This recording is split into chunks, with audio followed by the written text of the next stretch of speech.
आज़ाद भारत में लगभग 50,000 गौमाताएँ हर रोज़ काटी जा रही हैं। जबकि दुख इस बात का है कि हम गौमाता को नहीं काट रहे हैं, बल्कि हमारे आने वाली पीढ़ियों को नष्ट कर रहे हैं, क्योंकि ये गौमाता ही इस सृष्टि की दाता है। और अगर इस सृष्टि में जितने भी दुख हैं उनको समाप्त किया जा सकता है तो गौमाता हत्या मुक्त भारत और जीव हत्या मुक्त विश्व को बनाकर ही संभव है। खैर, बार बार वीडियो के माध्यम से हम आपको सचेत भी करते हैं कि अब जो ये बीमारियां हो रही हैं, 3 करोड़ कैंसर के रोगी, इसका कारण भी यही है कि हम अंग्रेजी पत्ती की तरफ बढ़ गए। घर से गौमाता चली गई, तुलसी का पौधा चला गया, जन्म दिवस पे जो पेड़ पौधे लगाते थे वो सब चले गए, गरीबों को जो भोजन करवाते थे वो भी चला गया, चींटियों को दाना डालते थे वो भी चला गया, घर की छत पर चिड़िया के लिए पानी का एक रखते थे कि वो पी के चली जाए, वो भी चला गया। यानी कि जीवों के प्रति हमारा जो प्रेम था, स्नेह था, वो सब समाप्त हो गया और हम सब जीव हत्यारे बन गए। सुबह से लेकर शाम तक जो इस्तेमाल करते हैं उसमें जीवों का रक्त होता है और वो रक्त ही हमारे दुखों का कारण है। खैर, मैं ज़्यादा समय नहीं लूँगा। मेरे साथ एक बहन जी हैं, राजवाला नाम है, झज्जर से, कैंसर की रोगी हैं, काफ़ी समय से परेशान थी। हरिद्वार और बाकी जगह से भी दवा ली इन्होंने। अब इनको क्या आराम है, कैसा है, मैं बहन जी से आपकी बात करवाऊँगा। साथ में मैं एक संदेश भी देना चाहूँगा कि आप अगर ठीक होना चाहते हो तो दवा, साथ में परहेज और तीसरा कर्म, तभी आप ठीक हो पाएंगे। क्योंकि बीमारी का जो कारण होता है वो गलत खान पान, गलत दिनचर्या और तीसरा हमारे कर्म।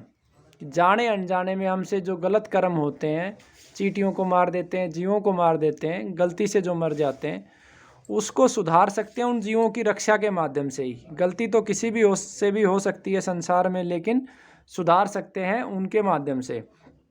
तो बहन जी, आप पहले तो अपना गांव बताएं। हमारा गांव बधानी है जी, जिला झज्जर। जिला झज्जर। तो पहले तो मैं चाहता हूं कि आप लोगों को बताएं गौमाता का महत्व क्या है। गाय रखने की प्रेरणा देंगे आप सभी नहीं को? देंगे जी, बहुत अच्छी, हमने भी पाली है गाय, आपने लेकिन पाली? अभी बीमारी के कारण मैंने गाय को अब दे दिया था, गौशाला भिजवा दिया था जी। गौशाला भिजवा। 1.5 माह पहले जब आप दवा लेके गए थे हाँ और जी। आज 1.5 माह में गौमाता की ये जो दवा है, हाँ इनसे जी। आपको कितना आराम हुआ है? मेरे को 50% आराम है। मैं बहुत अच्छी रिकवरी की तरफ चल रही हूँ। मेरे शरीर में बहुत अच्छा महसूस कर रही हूँ इस टाइम में।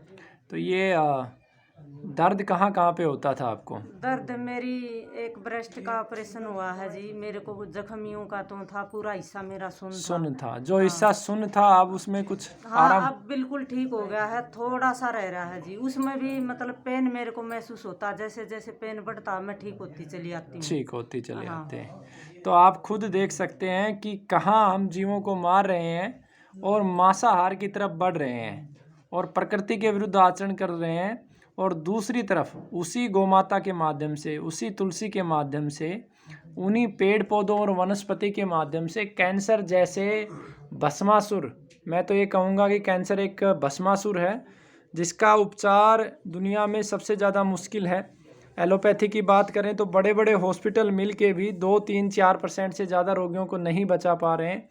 और दूसरी तरफ गौमाता के गव्यों के माध्यम से आप खुद देख सकते हैं कि 1.5 माह में रोगी को 50% आराम है। ऐसा नहीं है कि सभी रोगियों को आराम होता है, लेकिन एलोपैथी के मुकाबले गौमाता आधारित जो चिकित्सा है उसके जो परिणाम हैं वो बहुत ही अच्छे और सुंदर हैं। तो सभी से निवेदन भी करेंगे, गौमाता की हत्या को रोकें। और गौमाता की हत्या के जो 3 मूल कारण हैं, एक कारण हम हमारे घर में गौमाता नहीं रखते। दूसरा कारण, अगर हम घर में नहीं रख सकते तो हम कम से कम गौशालाओं में या उस किसान के यहाँ पे जहाँ पे गौमाता है उससे दूध खरीद के, उससे लस्सी लेके और गौमाता आधारित जो खेती है उसका अन्न लेके हम मदद कर सकते हैं। दूसरा, वो सब उत्पाद जिसमें गौमाता का रक्त मिला होता है, जैसे कि लिपस्टिक है, नेल पेंट है, अंग्रेजी दवाओं में खून बनाने की जो दवा है, चाय है, इस तरीके की चीज़ें, मोमबत्तियां हैं, या फिर विटामिन डी की गोलियां हैं, जो भी अंग्रेजी दवा है, उनका बहिष्कार करके और प्राकृतिक औषधियाँ लेके और प्रकृति के साथ जुड़ के भी हम गौमाता की हत्या को रोक सकते हैं। बल्कि ये कहूँ कि जीवों की हत्या को भी हम रोक सकते हैं। तो सभी से निवेदन है कि गौमाता घर पे लेके आएँ और जीवों को बचाएं। वंदे मातरम, जय भारत।